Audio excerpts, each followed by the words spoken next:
정치적 참견 시점 정치팀 박영애 기자 나와 있습니다. 첫 번째 소식 볼까요? 네.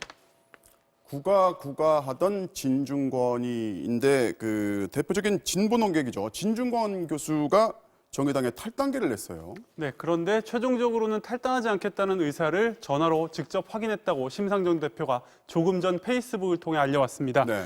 진중권 교수 2000년 민주노동당 때부터 꾸준히 활동해온 대표적인 진보 논객인데요. 재작년 대통령 선거 당시 선거 유세 장면 잠깐 보시겠습니다. 네. 이번 대선에서 우리 정의당이 얼마나 약진하느냐, 이게 정권 교체 성격을 결정할 것이다. 대한민국 민주주의가 장미꽃처럼 아름답게 피어나는 계기가 되었으면 합니다. 그리고 거기서 우리 정의당의 역할이 매우 중요하다는 말씀. 이렇게 정의당의 역할을 매우 강조해왔던 진중권 교수지만 최근 당 상황을 보고 탈당을 좀 고민을 했던 것 같습니다.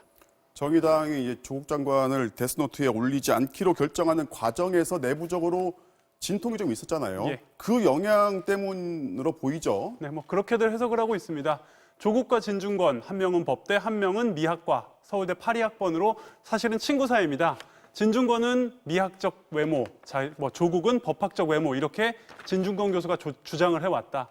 또 너 같은 엄친아, 그래도 미학적으로는 네가 낫다. 이렇게 농담을 주고받을 정도로 아주 가까운 사이입니다. 네. 동양대 교수니까 아내인 정경심 교수와는 또 직장 동료 사이이기도 하고요. 그렇군요. 이런 묘한 인연 때문에 오늘 당의 탈당계 소식이 더 주목을 받은 거였는데요. 오늘 낮까지만 해도 보수 진영에서는 진중권 교수의 결정을 환영하는 분위기였습니다. 계속 직접 들어보시죠. 네. 위선 좌파가 누군지, 양심 좌파가 누군지 확연히 보여주고 있습니다. 진중권 교수는 양심 좌파이자 진짜 진보인 것입니다. 네, 진보 진영에서는 공지영 작가의 반응이 가장 화제였습니다. 국가 부르면서 친했던 동기 동창이라서 뭐라도 말을 할 줄 알았다.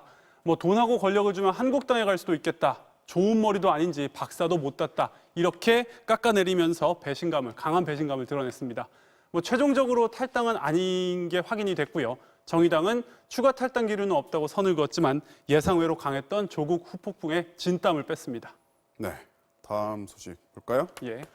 11시간 털었다, 변호인이 요구했다인데 아까 앞서 리포트를 했지만은 어제 조국 장관 자택 압수수색 11시간 동안 진행된 걸 두고서 정치권에서도 좀 말들이 있었던 것 같습니다. 네, 대통령이 해외 순방을 나가자마자 그것도 일반 가정집을 11시간이나 압수수색했기 때문인데요. 먼저 여당 어떤 반응인지 들어보시죠. 네. 어이가 없습니다. 온 세상이 검찰에 의해서 만려되는 그런 지금 정황입니다. 윤석열 시대의 검찰은 어떠한 경우에도 검찰의 정치로 복귀해서는 절대로 안 됩니다.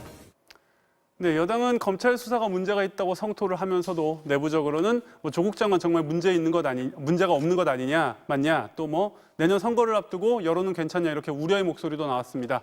반면 야당은 법원이 압수수색 영장을 발부한 것 자체가 혐의가 어느 정도 입증된 것 아니겠느냐면서 공세를 이어갔습니다. 계속해서 들어보시죠. 네. 현직 법무부 장관의 압수수색에 이어 검찰 소환, 구속영장 청구 등 더 이상 충격적인 장면을 국민들에게 보이지 마십시오.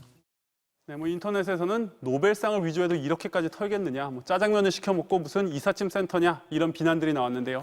검찰 앞서 검찰청 현장에서도 말씀드렸지만 네. 매우 구체적인 이례적인 해명을 내놨습니다. 변호인을 기다리느라 또 변호인의 요구대로 영장을 발부받느라 시간이 걸렸고 가족의 권유로 짜장면이 아닌 한식을 비용을 내고 먹었다고 해명을 했습니다. 오늘은 여기까지 듣겠습니다. 지금까지 박영애 기자였습니다.